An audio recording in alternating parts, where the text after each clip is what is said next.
Ever get that like creepy feeling that someone's out there just waiting to snatch your personal info? I know I do. Yeah. So today, we're diving deep into identity theft and how to protect ourselves. Definitely a growing concern in our digital world. Absolutely. And the FTC, the Federal Trade Commission, has this guide. It's really helpful. Lays out some steps to take, and that's what we're going to unpack. Yeah, their guide is called Credit Freeze or Fraud Alert. What's right for your credit report? It's a good resource. Okay, so credit freeze versus fraud alert. Both sound like security things, Yeah. but what's the actual difference? Both protect your identity, but differently. Credit free, it's like a padlock. On your credit report, no one can open new accounts, not even you, until it's lifted. So basically hitting pause. On your credit, no one uses it without permission. Exactly. Really preventative. A fraud alert, though, it's more like a flag. A warning to lenders. They got to take extra steps to verify it's you before giving credit. So not blocking access completely, but more scrutiny. Right. Raises a red flag. Now, the FTC makes this clear. Both are free. Free. Awesome. No excuses then, right? Right. And they don't touch your credit score. All protection, no downsides. Okay, sold. But I've always thought, are credit freezes too much? Like, what if I need a loan or a new credit card? Do I got to jump through hoops every time? That's a common thought, and the guide addresses it. Lifting the freeze is simple. You just contact the credit bureaus, Equifax, Experian, TransUnion. Tell them you want it lifted for a specific time. So like, hey, car loan lifted for 2 weeks, and then it goes back on. Precisely. You control it. Easy system, protection, and convenience. Okay, good to know. Now, the fraud alerts. The FTC mentions different types. What are we looking at? 3 main ones: initial, extended, and active duty. Initial lasts a year. Good if you suspect fraud, even without proof. Just proactive. So even if I just feel like something's off, I can set that up, just in case. Exactly. Added vigilance. And a bonus, you get free credit reports from all 3 bureaus. Free reports. Sweet. What about extended alerts then? Those are if you know you're a victim. Got an FTC report or police report. Lasts 7 years. More protection. And takes your name off those pre-approved offer lists for 5 years. Less junk mail, less chance of misuse. Wow, that's a lot. And active duty alerts. Those are for military folks while they're deployed. 1 year, renewable. Same protection, but tailored to their situation. Good, they got enough going on. Right. And blocks pre-approved offers too, for 2 years. Okay, so we got credit freezes, the padlock, and fraud alerts, the red flag. Both free, don't hurt your score, and fairly easy to handle. Lots of info, but how do we choose? Feels overwhelming. Yeah, it can. Good news is it doesn't have to be either. You can use both for max protection. Wait, double up. That's peace of mind. But still, if someone wanted just one, what should they think about? That's the key question. It depends on you, your situation, your comfort level. Maybe let's explore some examples after a break. So picking between a freeze and an alert. Let's imagine a few people. Help you decide. Love it, make it real. All right, person 1. They're all about max security. Not going to apply for any credit soon. Happy with their cards, loans, not buying a house or car. So, settled financially. Wants that credit locked down, just in case. Exactly. Credit freeze is perfect there, like a vault. No one's opening new accounts, even if your info gets out. Total peace of mind. Sounds good. But someone more active with their money?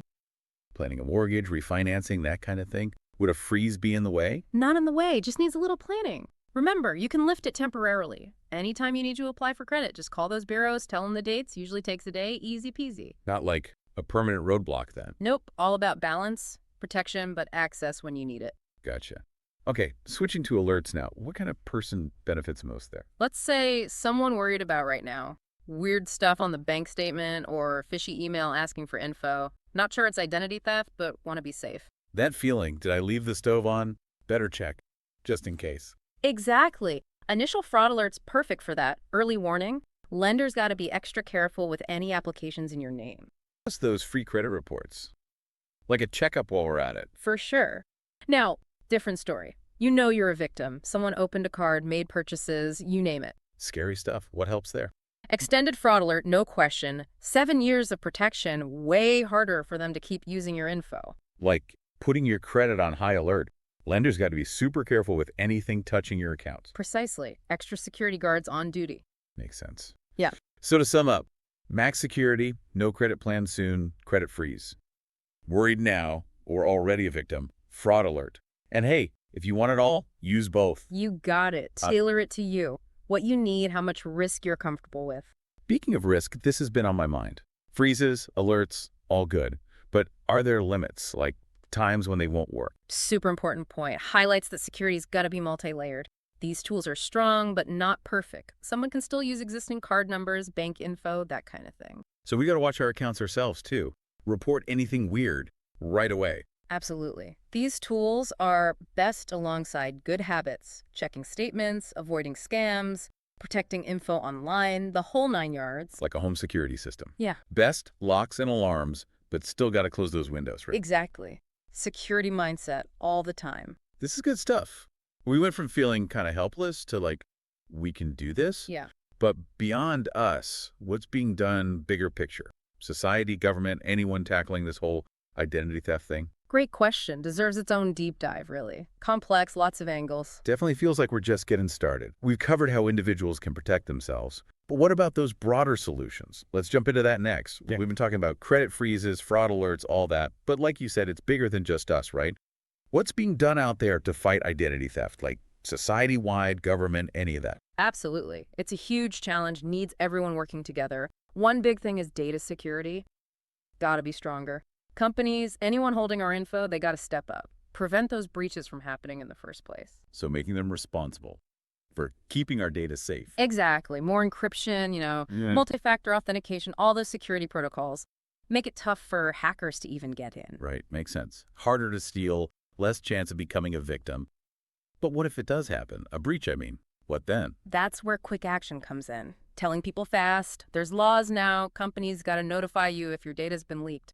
Then you can change passwords, watch your accounts, set up those alerts or freezes we talked about. So giving us the power back quickly as possible. Exactly. Faster you move, less damage they can do. Makes sense. Like putting out a fire. Whoa. The sooner the better. Spot on. And another thing, just awareness. People got to know about this stuff, how to prevent it, what to watch for. The FTC does a lot here. Their website, guides, campaigns, all that. Education is huge. Yeah. More we know, better we can protect ourselves. Absolutely.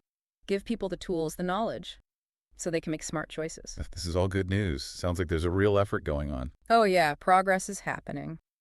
But it's a constant fight. Technology changes, so do the crooks. Got to stay ahead of them, always adapting. Man, this has been eye-opening. Started out kind of worried, but now I feel like, all right, we got this. There's things we can do, and people are working on the bigger problems. That's the spirit. It's all about a security mindset for everyone together. Before we go, that FTC guide we kept mentioning, remind folks where to find it. Sure thing, it's on their website, identitytheft.gov.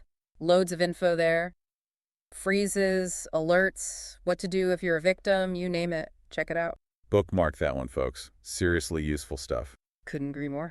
Well, that wraps up our deep dive into identity theft. We went from feeling vulnerable to empowered, learned about what we can do and what's being done on a larger scale. Hopefully everyone listening feels ready to take action, protect themselves. Couldn't have said it better myself. Knowledge is power. The more we know, the safer we are in this digital world. Thanks for joining us on this journey, everyone. Until next time, stay safe out there.